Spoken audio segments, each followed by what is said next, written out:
Remember that time the world almost ended? No, not the Mayan calendar thing. We're talking about 2008, the year the global economy went full Wile E. Coyote off a cliff. It was a financial crisis so big, so scary, it even made your grandma say, "What the hell is a credit default swap?" It all started with a bang, but not the fun kind. More like the kind where your retirement savings disappear faster than a politician's promise. Banks failed, markets crashed, and suddenly, everyone was speaking in this weird language of bailouts and quantitative easing. It was a mess, a proper dog's dinner of financial jargon and economic turmoil. But beneath all the complicated terms and confusing headlines, the 2008 crisis was, at its core, a story of greed, recklessness, and a system rigged against everyday folks. And guess what? It could happen again.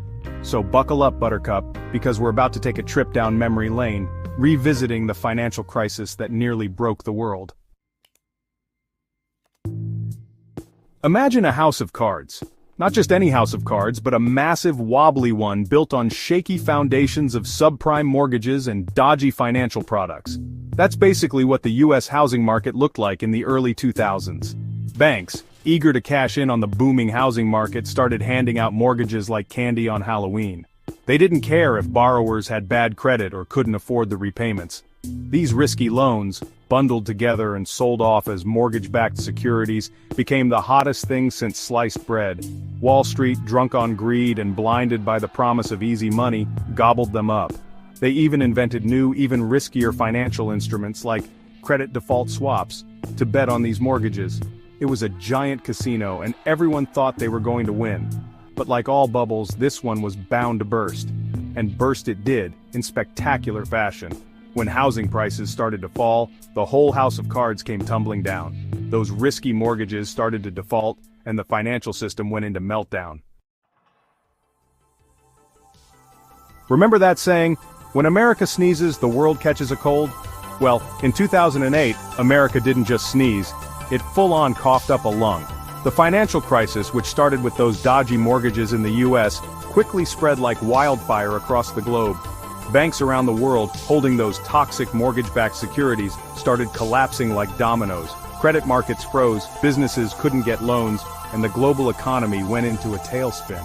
It wasn't just Wall Street bankers who felt the pain. Millions of ordinary people lost their jobs, their homes, and their life savings. Unemployment soared, businesses shut down, and the world plunged into the worst economic recession since the Great Depression.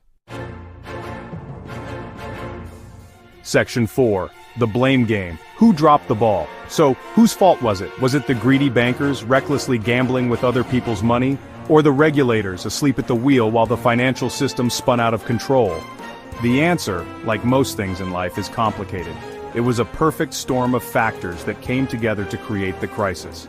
There was the deregulation of the financial industry, which allowed banks to take on more risk. There was the rise of complex financial instruments which few people understood.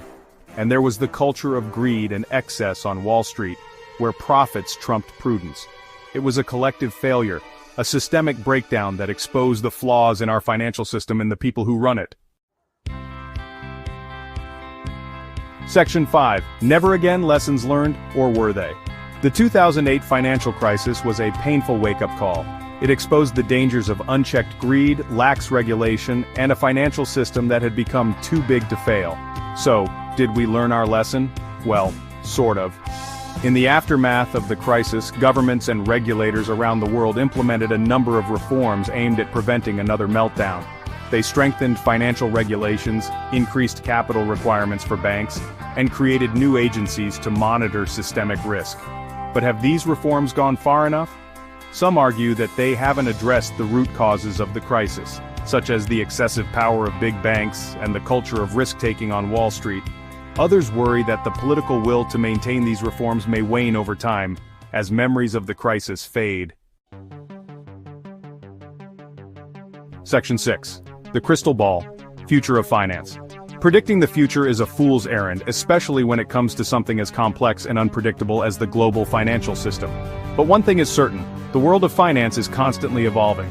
Technology is rapidly transforming the financial landscape, with the rise of fintech companies, cryptocurrencies, and online lending platforms.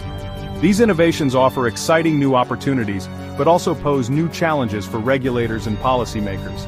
Globalization continues to connect financial markets around the world, creating a complex web of interdependencies.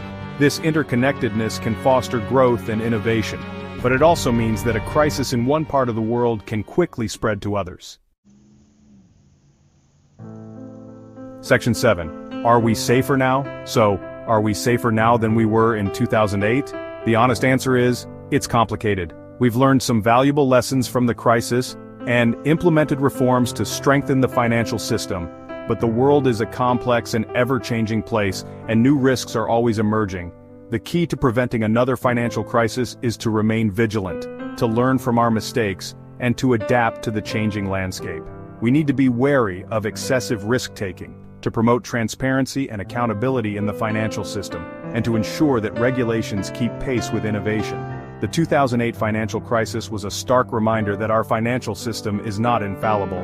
It is up to us to learn from the past.